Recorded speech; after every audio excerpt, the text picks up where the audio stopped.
¿Qué tal? ¿Qué tal? ¿Qué tal? Sean todos muy bienvenidos a un nuevo programa de La Vanguardia. Como siempre es un placer. David Silva les saluda por acá. Tenerlos con nosotros, hacerse el tiempo para compartir con la audiencia de La Vanguardia este tiempo que nos apartamos en este espacio para poder reflexionar juntos de cosas actuales, de cosas que nos importan, de cosas que son relevantes más allá del día a día. Porque las cosas que de verdad importan son esas cosas que son eternas, que trascienden, cosas que nos van a cambiar para toda la vida. Y no solamente me refiero a esta vida terrenal, a esta vida que tendremos de paso, que todo ser humano tiene. Obviamente, si Cristo dispone venir antes, eso lo alterará, pero eso no lo sabemos. Entonces, mientras vivamos nuestra vida, sabemos que cada una de las cosas que hagamos tendrá un impacto trascendental y eterno, y eso es uno de los temas que queremos tratar hoy. Y queremos hablar de actualidad, así como si fuera algún medio informativo de noticias, de actualidad, alguna columna, ¿por qué no?, de las que estamos acostumbrados a escuchar en cualquier medio de comunicación, pero hoy toca tratarlo desde acá de La Vanguardia y vamos a tratar un tema que podríamos denominarlo como un tema que varios quieren evitar, pero que muchos se ven venir. Como es de conocimiento popular, cada mes de octubre se celebra el mes de la Reforma. Y se recuerdan las proezas de Lutero, de esas famosas 95 tesis clavadas en la iglesia. Y hoy traemos en una píldora reflexiva, una nueva píldora reflexiva, una postura en cuanto a esta celebración, a este recordatorio que nos invitamos a hacer en cada octubre, que va a dar que hablar y que no te va a dejar neutral. Vas a tener que estar o de un lado o del otro, y siempre queremos que nos hagas saber tu opinión, porque tu opinión importa, porque todo lo que aporta edifica y bendice. Te digo rápidamente por dónde nos podés escribir, enviándonos un mensajito de texto o de WhatsApp, como prefieras. Nos podés escribir al +, 598 91 610 610, un mensajito de texto como te acabo de decir, o un audio de WhatsApp si te animás a compartirnos y de paso escuchar tu voz. ¿Por qué no? Estaría genial. Te invitamos a que opines desde ya. Una vez terminado este programa, de este o de otros que has escuchado, nos interesaría saber tu opinión, inclusive estén de acuerdo o no, como siempre les decimos, desde el lado del respeto, desde el lado de sumar, desde el lado de mostrarnos por qué no en algo que tal vez no estemos bien. No nos hemos presentado en este programa, ni yo, ni ninguno de los invitados, ni los productores de este programa, como personas que se las saben todas, como personas que están con la verdad divina y categórica para que ustedes simplemente la escuchen y la acaten. Desde el día 1 siempre hemos mantenido esta transparencia y la invitación a que ustedes también se comuniquen con nosotros para también tener ese ida y vuelta, ¿no? Y también crecer desde este lado, porque siempre cuando está vinculada la palabra de Dios, cuando está vinculado su trato con nosotros, su evangelio, todos esos temas que nos bendicen, queremos ser cambiados y transformados. Esa es la sincera petición y oración que tenemos desde acá, desde La Vanguardia. Hecha la invitación entonces para que se comuniquen con nosotros, hablemos un poco de qué fue la Reforma Protestante, para recordar ciertos datos e ir un poco rebatiendo algunos de ellos. Y por qué no analizar qué tan actuales son esos cambios, si aún los hemos mantenido o no. Como título de esta píldora reflexiva, que estaba avanzando con el programa y no se los comenté como siempre hago al principio de cada una de estas píldoras reflexivas, ya les adelanto que es muy provocadora. Busca provocar la reacción de todos aquellos que saben de este tema, qué les interesa, qué les importa. El título que le hemos puesto a la columna de hoy, a la píldora reflexiva de hoy, es Viva la Deforma. Y ya vamos a ir desandando, vamos a ir desarrollando la idea de esta crítica constructiva, pero crítica igualmente en sí, que habla o trata por lo menos de expresar la situación en la que nos encontramos hoy como iglesia evangélica en general, como protestantes. ¿En qué situación se encuentra el protestantismo el día de hoy?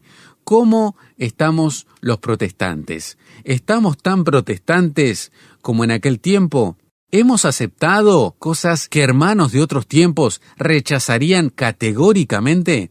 vamos a ir desarrollando un poquito qué es lo que se supone, se celebra y se recuerda en este mes de octubre.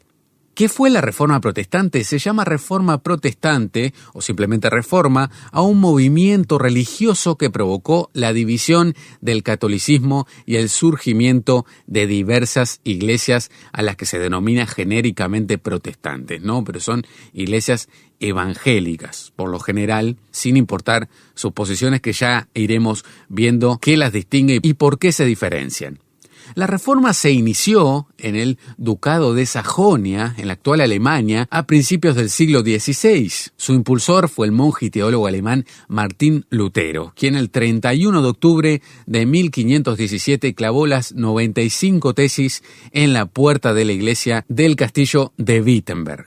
En ese documento, de su autoría, criticó diversas prácticas de la Iglesia Católica, entre ellas la venta de indulgencias y la acumulación de bienes materiales. ¿No les suena? A mí me suena bastante, pero sigamos, todavía no nos vamos a detener en todos esos detalles que hoy azotan a la Iglesia y que, ¿por qué no?, tal vez pedirían que se revea un poquito la reforma de la que hemos estado viniendo, a ver si es como ese sistema, ¿no? Que tenemos, esos sistemas operativos que tenemos en nuestras computadoras, en nuestros antivirus, ¿no? Esos sistemas que necesitan actualizarse. Tal vez esté un poquito desactualizada la reforma y nos vendría bien, no sé si revivir a Lutero o tal vez volver a la Biblia. Pero bueno, seguimos avanzando en este tema y ya nos detendremos a detalle en cada uno de los puntos que queremos desarrollar junto a ustedes. Su prédica era a favor de un retorno a los valores del cristianismo primitivo y en contra de la autoridad del Papa sobre toda la cristiandad. Dio origen esto al protestantismo, ni más ni menos. A este movimiento religioso adhirieron muchos de los príncipes que gobernaban los más de 300 estados en los que se dividía el Sacro Imperio Romano Germánico. La palabra protestantes comenzó a ser utilizada a partir de 1529, fue un tiempito después, cuando varios príncipes alemanes firmaron la Protesta de Spira, un documento en el que manifestaron su disconformidad por los intentos del emperador Carlos V de someterlos a la autoridad papal. En un principio, la doctrina de Lutero y el protestantismo fueron sinónimos, pero la posterior irrupción de otros reformistas, como el alemán Thomas Müntzer, el suizo Ulrico Zwinglio, el francés Juan Calvino, famosísimo, y el escocés John Knox, que no se queda atrás tampoco en fama, dio lugar al surgimiento de ramas del protestantismo que son distintas del luteranismo. Entre ellas el calvinismo, por Calvino, el anabaptismo, el anglicanismo y el presbiterianismo. De esa manera, el protestantismo se extendió hacia otras regiones de Europa, como Suiza, los Países Bajos, Escandinavia, Inglaterra, Escocia y algunas regiones de Francia. Hablemos un poco de las características que tiene la Reforma Protestante. Las características más profundas son las siguientes. No reconoce las autoridades de la Iglesia Católica Romana y propone recuperar los valores del cristianismo primitivo, recuperarlos. Esa es una de las cosas principales que motivó a Lutero a realizar esta reforma, ¿no?, protestante. Considera a la Biblia, por ejemplo, también como la única fuente de la palabra de Dios y a la fe como el único camino hacia la salvación de las almas. Por otro lado, tenemos que considera que las Sagradas Escrituras pueden ser interpretadas libremente por todos los creyentes. Reduce los sacramentos a solo dos, el bautismo y la Eucaristía, conocida también como la Cena del Señor o Santa Cena en otras iglesias. No acepta la veneración de las imágenes ni al purgatorio, por ejemplo, ideas muy arraigadas dentro del catolicismo. Rechaza la Inmaculada Concepción de María y su asunción en cuerpo y alma a los cielos. Acepta a Jesucristo como único mediador entre Dios y los creyentes, sin ningún tipo de intermediario humano, y no posee jerarquía eclesiástica, solo referentes espirituales, ya que considera que todos los creyentes pueden ser sacerdotes. Acá nos vamos a detener en estas características que motivaron a lo que fue esta reforma de Lutero, ¿no? Es muy común que en octubre hagan alusiones a Martín Lutero, a la Reforma, a estar siempre en un ambiente de recordar lo bueno que fue salir de la idolatría católica, ¿no? Y todas esas facturas o palitos que a algunos les gusta tirar y vitorear, ¿no? Al unísono, como si no hubiera idolatría igualmente en la iglesia evangélica, ¿no? Tal vez no en imágenes, pero otro tipo de idolatrías. O tal vez no en las imágenes que la Iglesia Católica sí tiene aceptadas como santos o personas que han canonizado, pero la idolatría en sí es muy amplia, ¿no? Y el hecho de querer jactarse de no tener idolatría me parece que es un atrevimiento un poco mucho, ¿no? Pero ese es otro tema para otro día. Pero bueno, esas son una de las cosas por las cuales siempre se suele celebrar la Reforma, ¿no? El volver a la Escritura, el volver, como nos decía acá este artículo, recuperar los valores del cristianismo primitivo, ni más ni menos. Cristianismo primitivo yendo directamente al libro de los Hechos, por ejemplo. Esa iglesia de amor fraternal, esa iglesia que tenía todas las cosas en común, esa iglesia que estaba guiada única y absolutamente por el Espíritu Santo de Dios. Esa era su guía, basados en las enseñanzas de Jesús. ¿A quién? A sus discípulos, a los apóstoles. Esos apóstoles que fueron generando equipos de trabajo a través de un discipulado que trascendía todo tipo de pruebas, que trascendía todo tipo de dificultades, que trascendía todo tipo de carnalidades, de diferencias. ¿Cuántas veces nosotros omitimos que había diferencias? ¿Hay diferencias hoy en día? ¿Has tenido diferencias en algún momento con alguien en la iglesia? ¡Claro que sí! Has tenido, seguramente tenés y seguramente van a venir. Está garantizado. ¿Por qué? Porque somos humanos. Seguimos estando en este cuerpo humano, falible, débil, que necesita de Dios constantemente. No solamente ayer, no solamente hoy. Va a necesitar mañana, pasado y pasado y pasado, porque es la forma en la que Dios trabaja en la iglesia, en la que Dios nos moldea. Después tenemos como otro punto que considera la Biblia como la única fuente de la palabra de Dios y a la fe como el único camino hacia la salvación de las almas. Y si bien podríamos decir que la salvación en las iglesias evangélicas está bastante claro, más allá de posturas secundarias, ¿no? Como lo es el arminianismo, el calvinismo, la salvación se pierde, no se pierde, que ese es otro tema para entrar en otro día, por lo general se respetan los parámetros para seguir las bases de lo que representa el hecho de que una persona es salva o no. Ahí no hay mayor inconveniente, ¿no? Por lo general, obviamente, siempre hay excepciones. El tema es la Biblia como única fuente de la palabra de Dios. Y ahí dentro de los evangélicos tenemos un mundo por descubrir.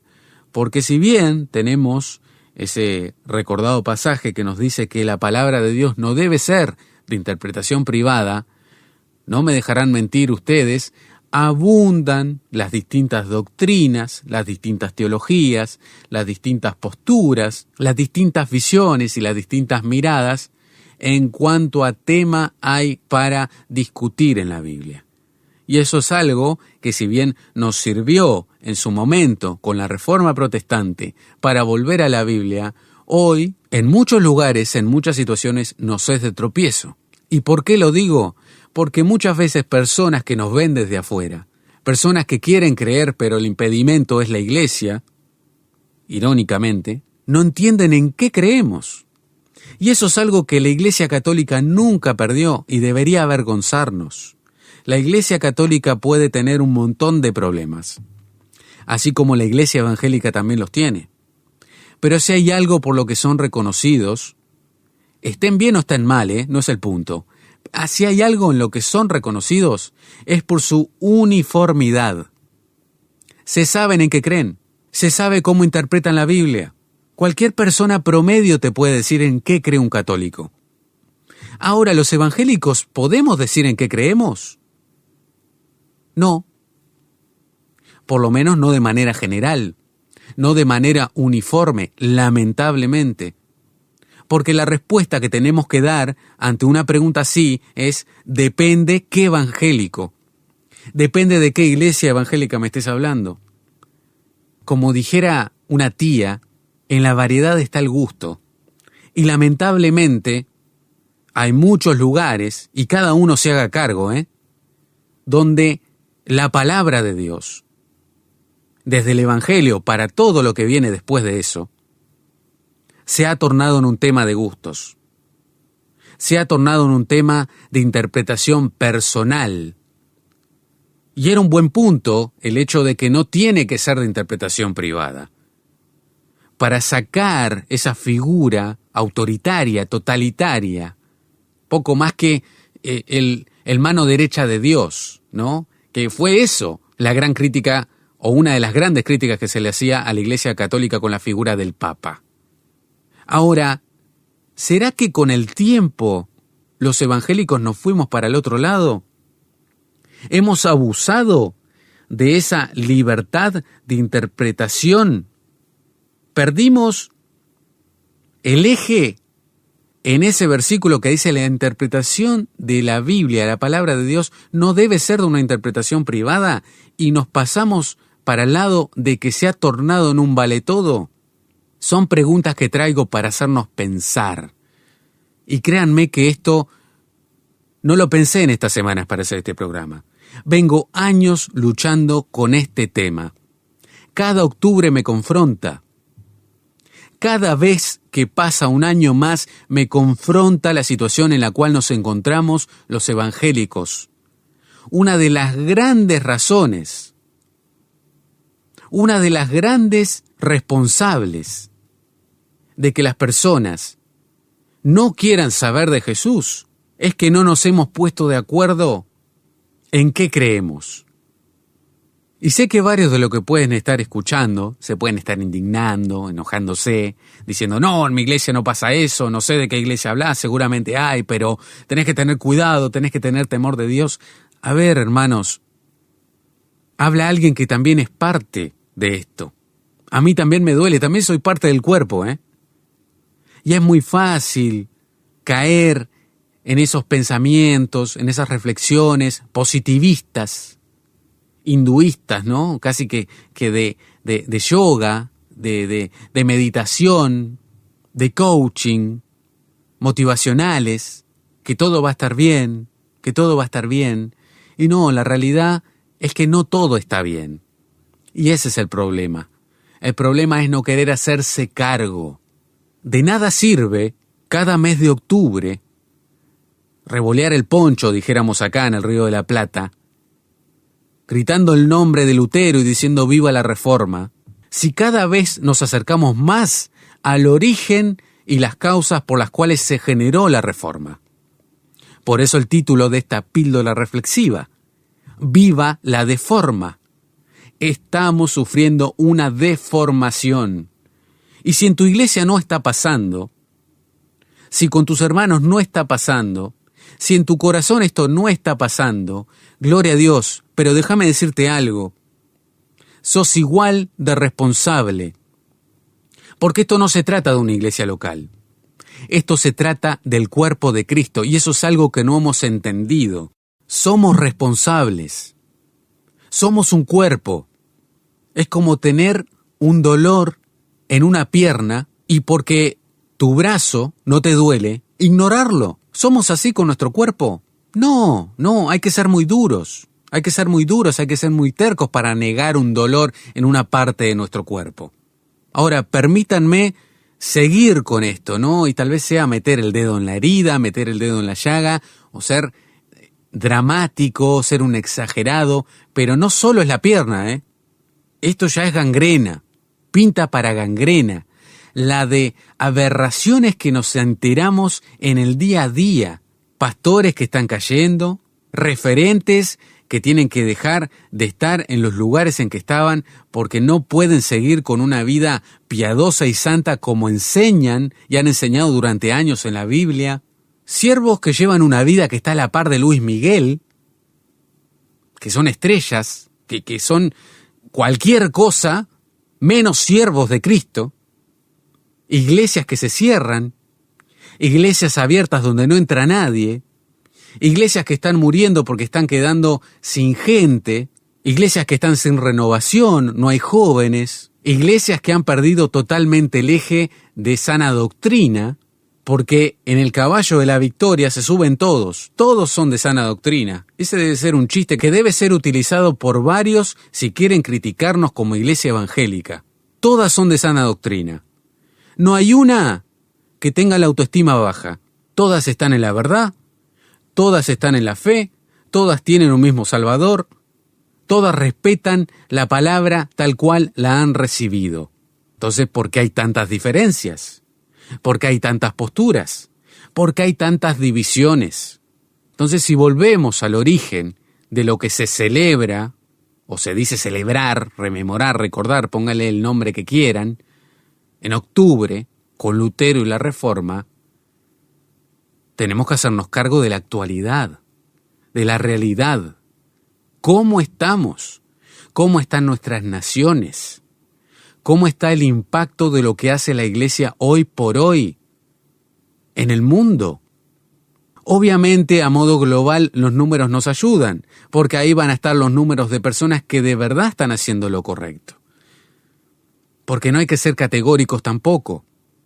Pero tampoco hay que ser tan ilusos de querer sumarnos al buen trabajo que están haciendo unos pocos hermanos a comparación de lo que es todo el cuerpo de Cristo, de lo que es todo el pueblo evangélico en el mundo. Hay una realidad de la cual tenemos que hacernos cargo.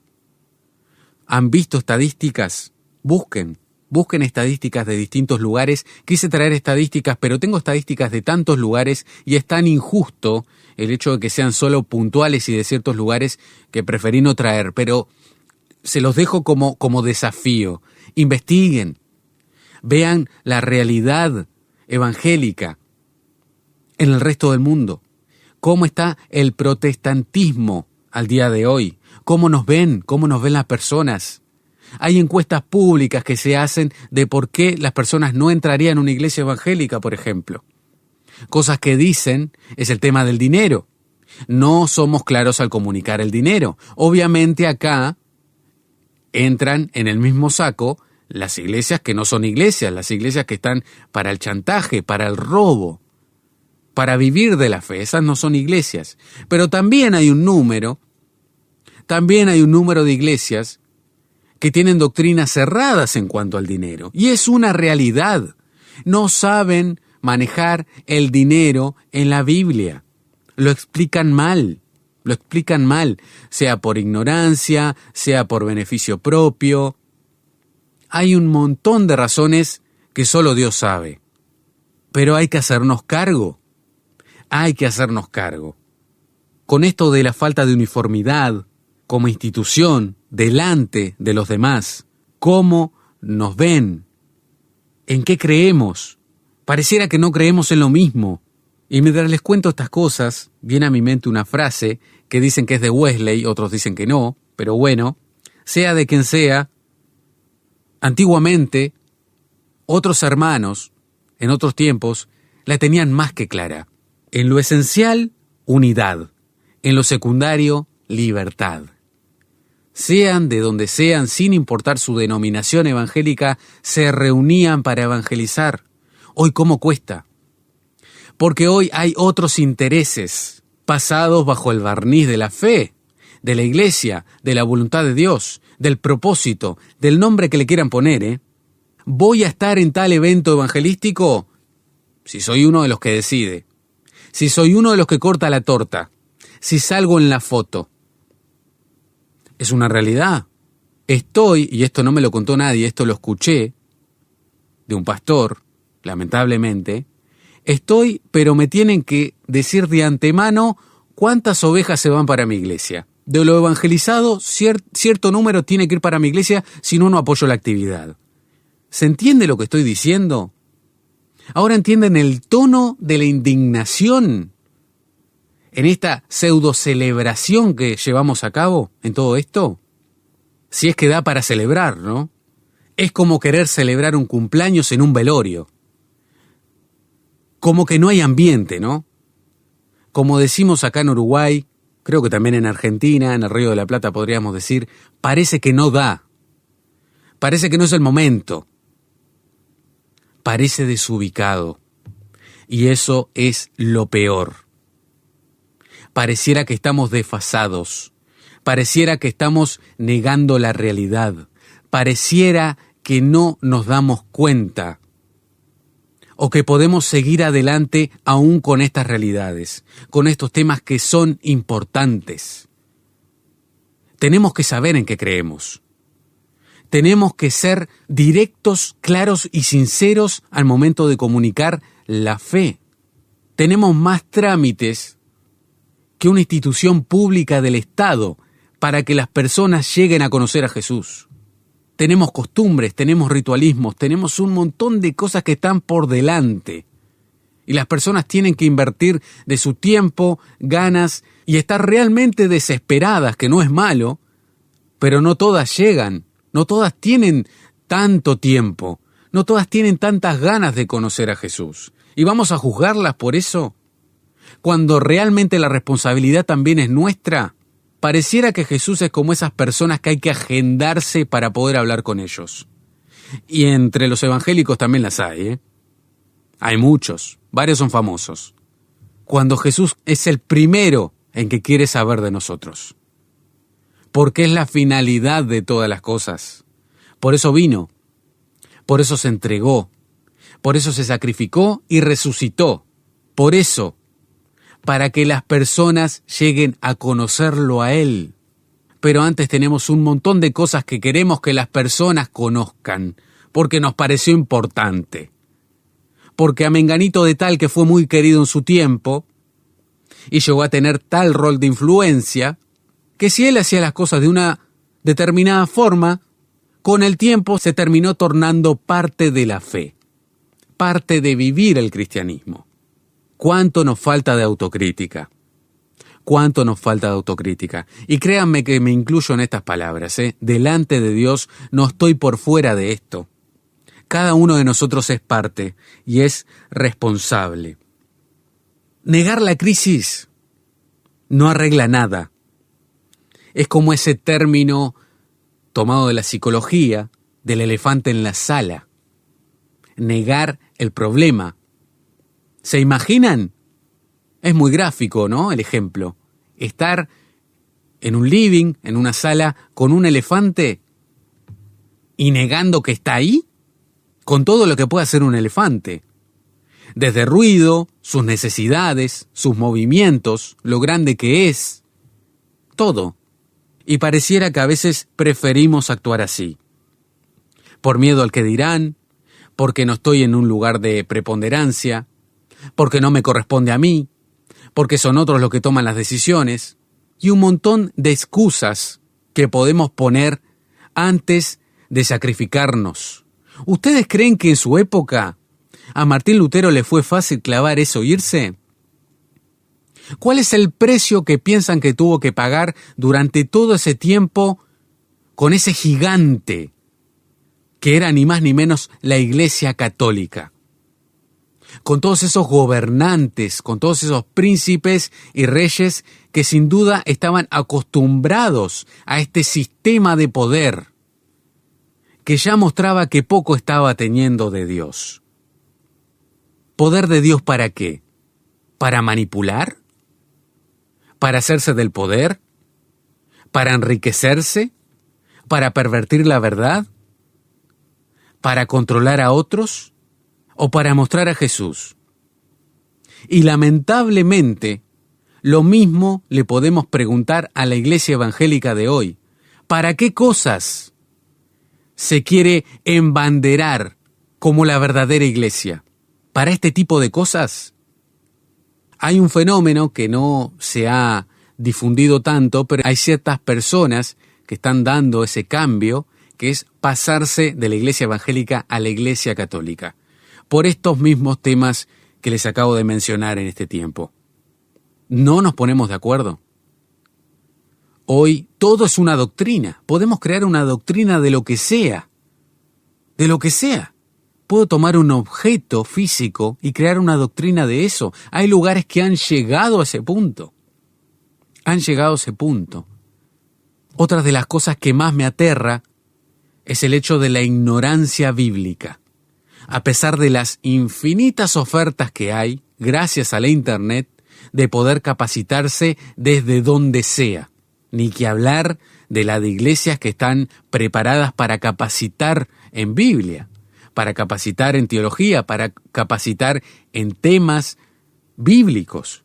Pero pareciera que no es suficiente. Pareciera que no es solamente letra, porque la letra mata, decía Pablo. Necesitamos de otra cosa. Es increíble que aún con las cosas de Dios, pareciera, que aún en las cosas de Dios necesitamos de Él. Y hay una gran diferencia en estar en las cosas de Dios y en estar con Dios.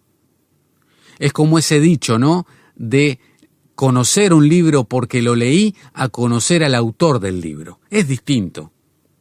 Tengo otra confianza con el autor del libro. Le puedo hacer otras preguntas. Me puede responder no solamente de su obra, sino de otras cosas. Tengo un trato personal con él. ¿No será que hemos entrado en ese proceso de religiosidad que toma todo el cuerpo cual gangrena, como en el que cayeron no solamente la Iglesia Católica, sino los fariseos en su momento? ¿Dónde estamos parados? Porque el conocimiento no lo es todo. Inclusive si tenemos una buena formación, es lo que están mostrando los tiempos de hoy. Nos falta gente que no sepa. ¿Cuántos años más necesitas de escuchar de la palabra de Dios? Me lo digo a mí. Te lo digo a vos que estás del otro lado. ¿Cuántos años más necesitas en la fe para poder impactar en la vida de otros? Me lo digo a mí. Se los digo a ustedes. ¿No ha tenido sobre todo América Latina un exceso de bendiciones espirituales? En cuanto a cursos, capacitaciones, el levantar iglesias, el formar siervos, líderes, como le quieran decir. Que Dios nos ayude en cada una de estas cosas. Les decía hace un ratito que una de las principales excusas es decir, a mí no me corresponde. Estoy totalmente de acuerdo contigo, es algo que es real, que hay que atender, pero no me corresponde a mí. Y en parte te puedo dar la razón. ¿Por qué? Porque estamos, lamentablemente, en muchos casos, bajo liderazgos egocéntricos y personalistas. Y no me equivoqué cuando mencioné a Luis Miguel, porque Luis Miguel tiene todo el derecho de andar en su jet privado, de cobrar los millones que cobra, porque vive de eso. Luis Miguel no involucra la fe. Perdón, Luis Miguel, por meterte en este ejemplo, ¿no? Pero me parece que es muy gracioso, para poner un poquito de distinción, para ser un poquito más distendido en esta columna que viene fuerte, pero él no vive de la fe. Dentro del mundo privado y el capitalismo en el cual se maneja, está en todo su derecho. La gente paga por algo que él ofrece.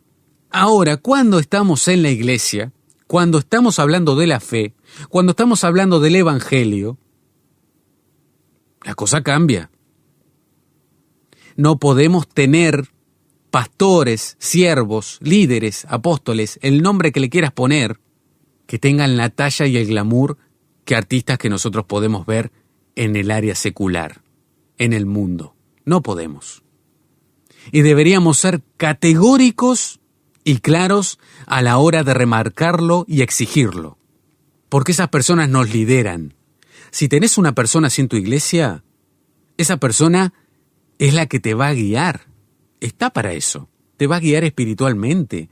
Va a ser la que te va a traer ese mensaje que necesita tu vida. No es poca cosa la que está en juego. No es que no importa. Todo esto de lo que estamos hablando tiene una trascendencia eterna y espiritual. Hay vidas en juego. Gente que no ha llegado a la verdad. Gente que todavía quiere escuchar del verdadero evangelio. ¿Y por qué me he parado en las cabezas, en los liderazgos, en los pastores? ¿Por qué? Porque bueno, hay una infinidad de versículos que varios se ve que no recuerdan otros, ¿no? Sobre todo para la manipulación y para ponerse en lugares donde puedan mantenerse en el poder, donde puedan abusar y demás. De eso sí se acuerdan. Pero hay muchos versículos, y los invito, también los desafío a buscarlos, donde Dios le recrimina no solamente la salud espiritual de la iglesia, la congregación, sino también de su nación. Esto iba a impactar también en la nación, en el deterioro de valores, en el deterioro de la ética, de la corrupción, de la moral. La iglesia puede ser luz a las naciones, o puede ser también un aliado de las tinieblas, si empieza a hacer las cosas mal. Miren qué versículo quiero compartir con ustedes. Obviamente esto no es un estudio bíblico, pero quería traer uno por lo menos para que nos haga meditar en la responsabilidad que tienen los líderes de hoy. Los pastores, los que nos lideran espiritualmente, los que nos representan, a fin de cuentas, ante el mundo, ¿no? Y ante Dios, porque son los que van a dar cuenta por cada uno de nosotros. Dice Oseas, capítulo 4, versículo 9, y así se cumple aquello de que cual el sacerdote, tal el pueblo. Y como los sacerdotes son malvados, el pueblo también lo es. Por lo tanto, yo castigaré tanto a los sacerdotes como al pueblo por sus hechos malvados. Las personas que están liderando la obra son sacerdotes. Es otro de los títulos que tienen. Se han planteado, a pesar de los tiempos, de que todo tiene que empeorar porque Cristo tiene que venir, porque los últimos tiempos van a ser así, pero se han llegado a plantear si la realidad de tu barrio, si la realidad de tu ciudad, si la realidad de tu país no tiene también que ver con la situación en la que está la iglesia en dicho lugar o parte de ella.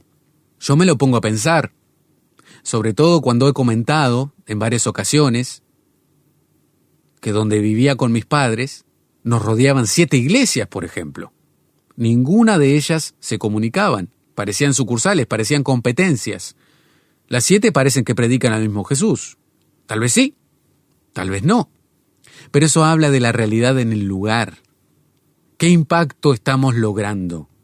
¿Es un tema de recursos? ¿No? ¿Podemos seguir abriendo iglesias? ¿Podemos seguir mandando gente? ¿Es un tema de no estar capacitados? No. Inclusive hay capacitaciones gratuitas. No es un tema de recursos.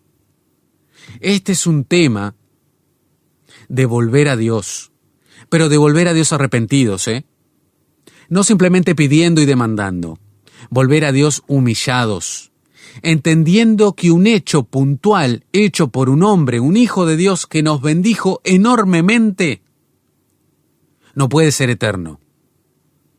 Porque lo que hago yo hoy, no puedo pretender que lo mantengan mis nietos o mis bisnietos. Es algo que tengo que renovar día a día y va a tener que renovar cada descendencia, cada generación, porque es un Dios personal. Como esa bendición que suelen repetir los practicantes del judaísmo, que te bendiga el Dios de Abraham, el Dios de Isaac y el Dios de Jacob.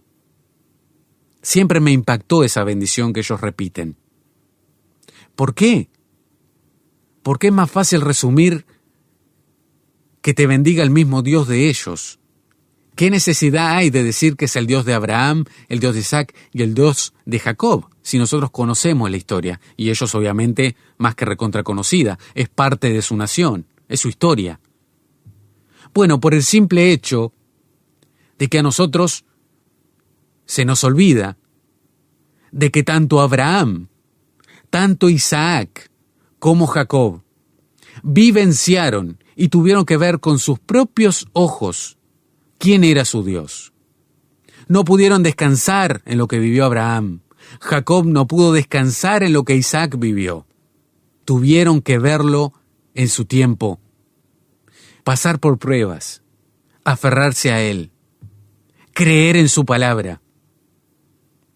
Eso tuvieron que hacer.